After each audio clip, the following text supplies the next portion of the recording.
Ya, assalamualaikum warahmatullahi wabarakatuh. Alhamdulillahirrahmanirrahim. Wassalatu wassalamu ala asrafil anbiya wa mursalin wa ala alihi washabihi ajmain, amma ba'du. Pertama-tama yang terhormat kepada Abi Hanif dan Umi Ida selaku pengasuh kelas Perkem Al-Quran La Raiba Hanifida. Yang kedua yang terhormat kepada guru-guru MTSMA Al-Quran La Raiba Hanifida. Dan yang ketiga yang terhormat kepada kedua orang tua saya dan tidak lupa pula kepada teman-teman saya banggakan. Perkenalkan, nama saya Al-Hikam Tajul Aulia. Di sini saya akan mempresentasikan tentang pelajaran fikih, yaitu tentang sumber hukum dalam Islam. Nah, jadi sumber hukum dalam Islam itu ada 4. Yang pertama ada ijma, ada Quran, sunnah, ijma, dan qiyas. Di sini saya akan mempresentasikan tentang ijma sebagai sumber hukum dalam Islam. Nah, jadi apa itu ijma? Pengertian ijma. Pengertian ijma. Nah, jadi ijma adalah kesepakatan, sebuah kesepakatan hukum setelah wafatnya Rasulullah SAW. Tetapi ada 3 pendapat tentang pengertian ijma. Yang pertama itu adalah tentang ijma adalah kesepakatan atau konsensus pokoknya. Nah, kemudian yang kedua itu ijma adalah kebulatan tekad. Kebulatan tekad atau bahasanya itu apa ya? Ya, pokoknya itu ijma adalah kebulatan tekad seseorang atau bulatnya niat. Nah, ya bulatnya niat sama aja. Nah, kemudian tentang hukum syara. Nah, kemudian yang ketiga itu mengatakan bahwa ijma itu adalah kayak kesepakatan, tapi kesepakatan itu hanya boleh dilakukan oleh umat Nabi Muhammad. Dan tentang hukum syara. Nah, kemudian dasar-dasar dalil-dalil bahwa ijma bisa dijadikan sumber hukum itu ada. Nah, jadi ijma itu dijadikan sumber hukum itu harus ada dalilnya. Ada di dalam 2 surah. Yang pertama ada di dalam 2 macam. Yang pertama ada di dalam Al-Quran. Yang kedua ada di dalam As-Sunnah atau hadis.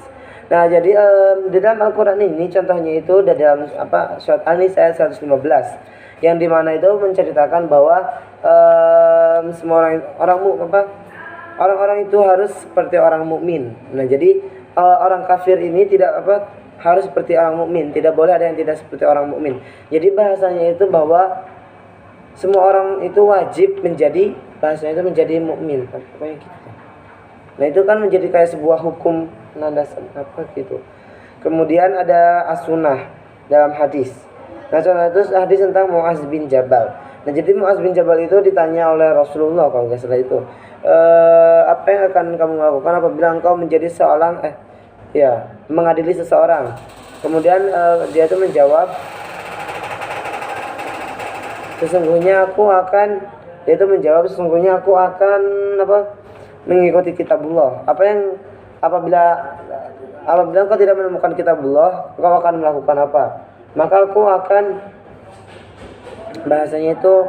mengikuti sunnah Nabi. Kemudian ditanya lagi, apabila engkau tidak menemukan sunnah Nabi, apa yang kau lakukan? Maka dia akan melakukan ijtihad. Kemudian Mu'adz itu berkata, Rasulullah itu menepuk dadaku dan berkata apa gitu.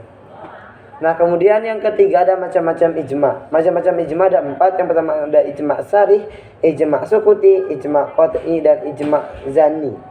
Ijma sarih itu adalah di mana ijma itu para mujtahid yang ada yang sedang berkumpul itu mengeluarkan pendapat masing-masing sehingga bisa dijadikan sebagai beberapa sumber hukum. Nah, kemudian yang kedua ada ijma sukuti.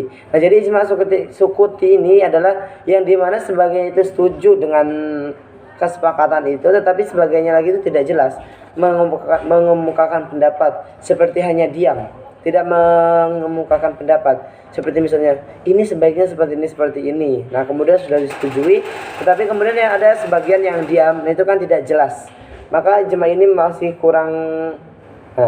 Kemudian yang ketiga ada ijma qat'i. Jadi ijma qat'i ini adalah ijma yang sudah dipastikan karena pokoknya bahasanya itu sudah dipastikan.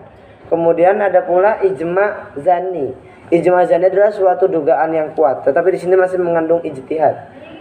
Kemudian syarat-syarat ijma. Nah, syarat-syarat ijma itu berapa? Yang pertama, adanya para mujtahid di sekeliling itu yang melakukan kesepakatan. Kemudian kesepakatan itu, kesepakatan hukum Islam, kesepakatan syara hukum Islam itu dilakukan tanpa memandang perbedaan negara, pokoknya tanpa memandang perbedaan apapun.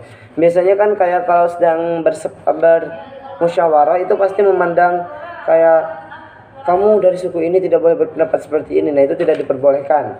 Kemudian yang ketiga itu kesepakatan diiringi dengan pendapat. Jadi misalnya saya sepakat karena menurut saya pendapat ini kayak gini. Karena menurut saya ini tuh kayak gini. Saya kurang sepakat karena menurut saya kayak gini. Nah, itu harus mengemukakan pendapat. Kemudian syaratnya itu adalah kesepakatan dari semua mujtahid. Nah, jadi semua mujtahid itu harus setuju, tidak boleh ada yang tidak setuju. Oke, sekian dari saya. Kurang lebihnya mohon maaf. Wassalamualaikum warahmatullahi wabarakatuh.